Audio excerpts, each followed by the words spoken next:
Good morning and welcome to the new edition of Dr. Lamba's Awakening Call. Sometimes politics can be a very insidious game, and your own friends would try to stab you in the back. And many times the person who is going to be stabbed is aware of that fact that he is only being suffered, tolerated, so that his face, which is projected, is in fact a disposable thing, so that the real intentions of the party or the majority of the party can fructify. And this seems to be happening in USA. Yesterday we saw something which must have amazed many people, and that was that while the whole Senate is divided and there's a group of senators who want to declare the elections null and void. There is another group which wants Joe to continue. Majority of them belong to Democrats. But the reality was revealed on Tuesday when President-elect Joe Biden himself conceded that in reality the president-elect is not him but Kamala Harris. He was delivering remarks on the COVID-19 crisis in Delaware, Wilmington, and he very clearly stated, I hope that the president-elect Kamala Harris will, and so on. The moment he said president-elect Kamala Harris, it was a prediction of reality.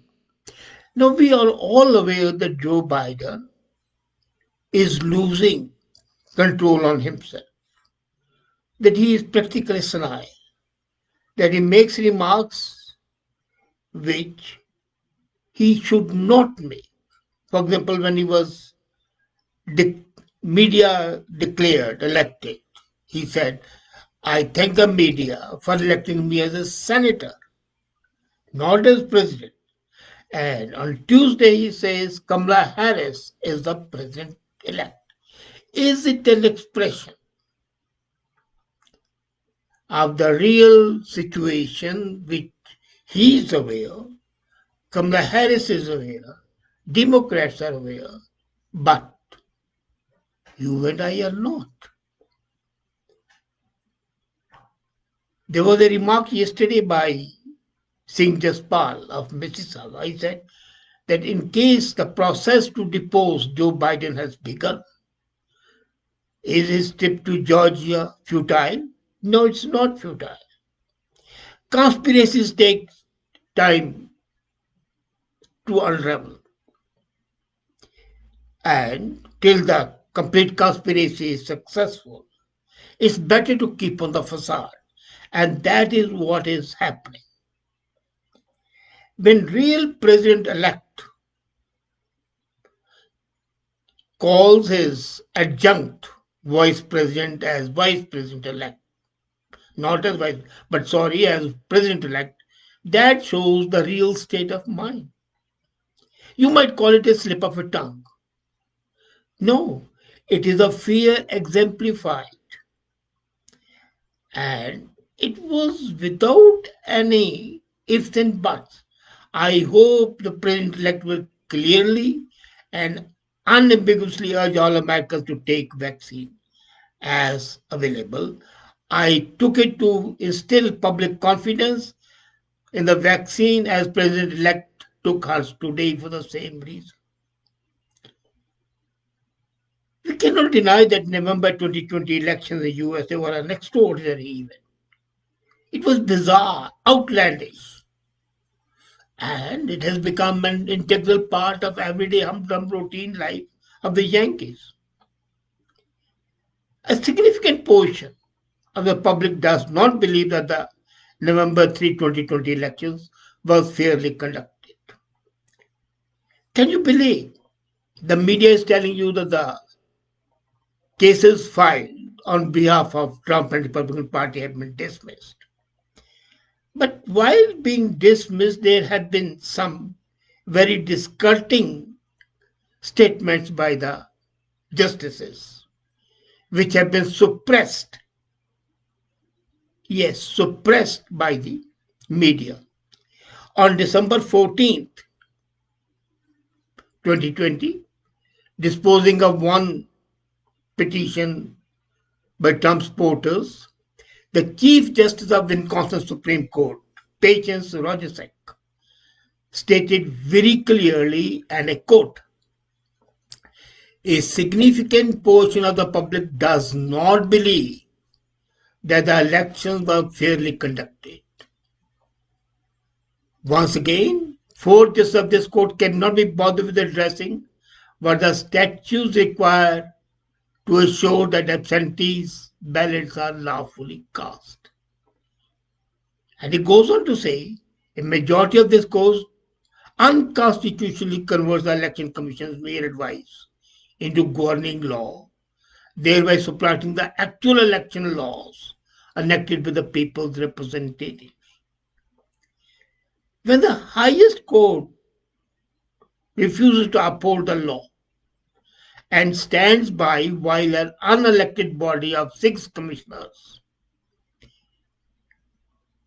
then it's rewriting the system of representative government. And that was admitted by Justice Rebecca Bradley on December 14, when she said investigators have been examining multiple financial issues, including whether Hunter Biden and his associates violated tax and money laundering business. Some of these transactions involved people who FI believed sparked counterintelligence concerns while dealing with the Chinese business. And this was reported by CNN itself. So the elections was basically, even though not justiciable, were found to be implausible. And more implausible is the politically partisan observation. For it's valid no matter what side of democratic political divide might happen to be. Now, Democrats claim that they put up a lackluster, senile candidate, aging candidate, for one reason, that he had the only projectable image. None of the others was able to do so. And can you believe a man of his mental and physical status would get the highest number of votes in the presidential election, even surpassing Obama's previous 2000 record by almost 12 million votes, making this latter scenario even more difficult to accept at face value. And that is that Biden's running mate Kamala Harris was hardly electrifying vote getting. She had been forced, when she herself was a presidential candidate, she was forced to drop out quite early because she was not fit to be presidential. And now what happens is that the gang of four, led by people like Lamba, AOC, and others, ultra leftist and ultra sportive of anti-Israel lobby, they find that Kamala Harris by herself could not become the president.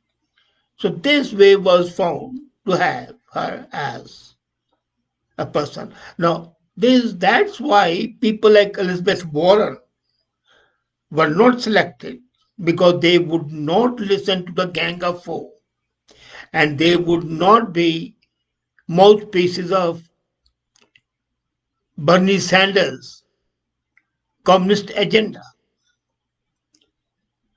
So, Biden's choice of Harris as a prospective vice president was incongruous. He has viciously criticized him, abused him, and revealed his record on race relations, complicity with the segregationists, physical impropriety, adamantly proclaiming that he believed that the women who complained against him and his unwanted sexual advances were correct. So when a person criticizes you that much, would you have that person as your running mate? No. She was foisted on him. And he was aware that it is going to happen. And in light of his anemic no-show campaign, in which he studiously avoided uh, articulating a position on major issues, there was no surge of feeling. And people said that his decency was flaccid. One channel reported Biden's performance as incredible considering the people's enthusiasm. And a significant number of people did not believe that he really deserved to be there. Justice Annette Ziegler wrote in her dissenting note, majority seems to create a new bright line rule that candidates and voters are without recourse, without any notice, should the court decide to be later to conjure up an artificial deadline, then the law would be breached, but not the facts. So she said, we are abdicating our constitutional duty in the most important election of our times. And she said, very clearly, it's a game of gotcha. So now what happens? There are three things. The process of deposing by Democrats is already in motion. And Biden is aware of that, and when he declares that the president elect, what is likely to happen is in case, and the likelihood is almost 100% now, almost, because the actions of the senators led by Cruz are not likely to be very successful. But who knows? The reality would be known day after tomorrow, the 6th. But in case Biden goes in for election, within a period of 3 months, he would develop either a disease or an inability making him unfit to carry on the duties. And as per the Constitution, he will request the vice president to take over and retire. The second possibility, in case he does not take over, Nancy Pelosi as Speaker and Kamala Harris as Vice President will associate one member of the cabinet. And when three members of the cabinet come up with a resolution that the president is mentally unfit to carry on the duties, then the commission will be appointed by the House of Representatives. And that's led by Nancy Pelosi. So that commission will decide, yes, he is unfit, and the vice president should take over. And let's not forget, this move was set in motion, proposed at least, for Trump. But Mike Pence was very loyal to Trump, and he refused to be party to this conspiracy. Kamala Harris is not going to do so. For the simple reason, she is aware that this is our only way to the White House. As a matter of fact, the third way of the possibility can be that the hunter's laptop and a hunter position, FBI would come up with that, and then Biden would become persona non grata, and to he can be requested to resign to save the reputation of the Democrats because he'll be proved to be corrupt. There are cases of sexual harassment against him. All that would come up. And the best capsule was that Tennessee's Daily wrote, uninterested before the election, national media now finds Hunter Biden's story worth mentioning.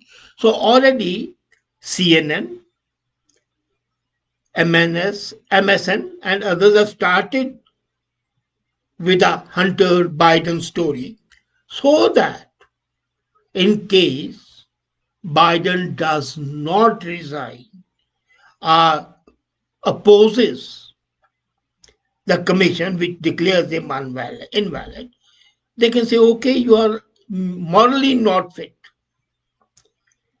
And the editorial in that Texas Daily very clearly said, too late to help the voting public form an objective opinion.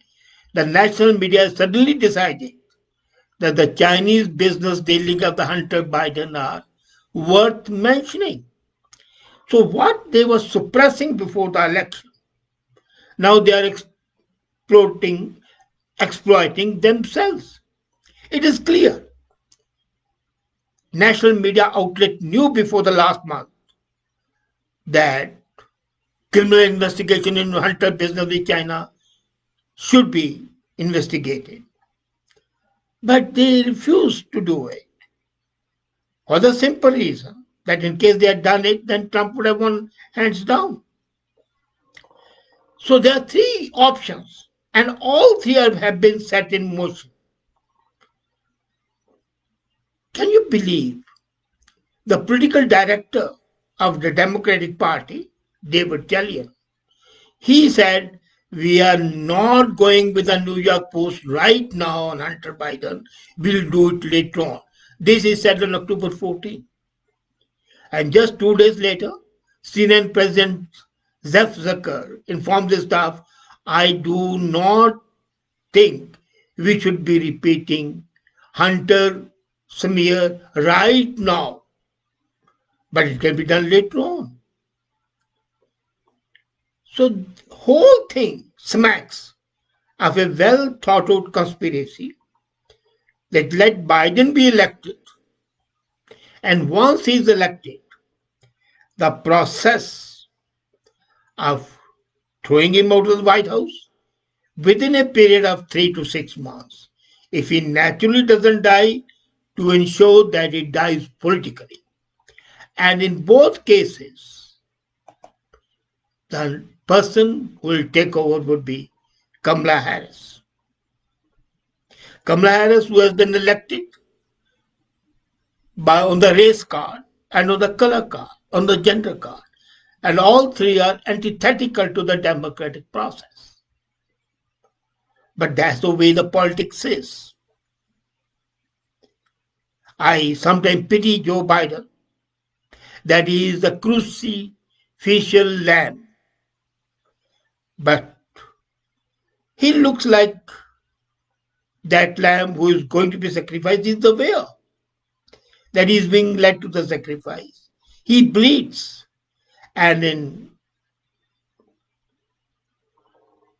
disappointed frame of mind accepts the fact that the real president-elect is not Joe Biden, but Kamala Harris.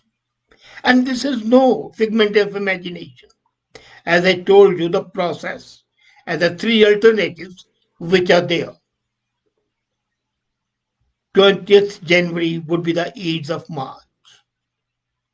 As Ides of March were for Julius Caesar. 20th January would be the second Ides of March. The process would be set in motion. And in a period of 3 to 6 months, you would find a new incumbent in the White House, thanks to the machinations of the Democratic Party to push. And this is not against Biden, it is pro leftist agenda, a socialist agenda, an anti American attitude agenda. Because real America is absolutely unadulterated capitalist. But AOC, Bernie Sanders, and the rest of the clique want to convert it into a leftist utopia. It might become a dystopia, but that's the way things are. And be prepared to see the history of the making.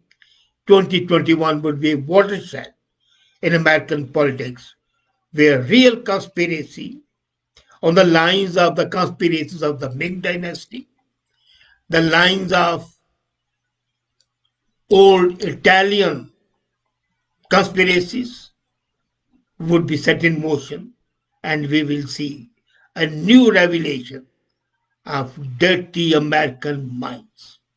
Thank you.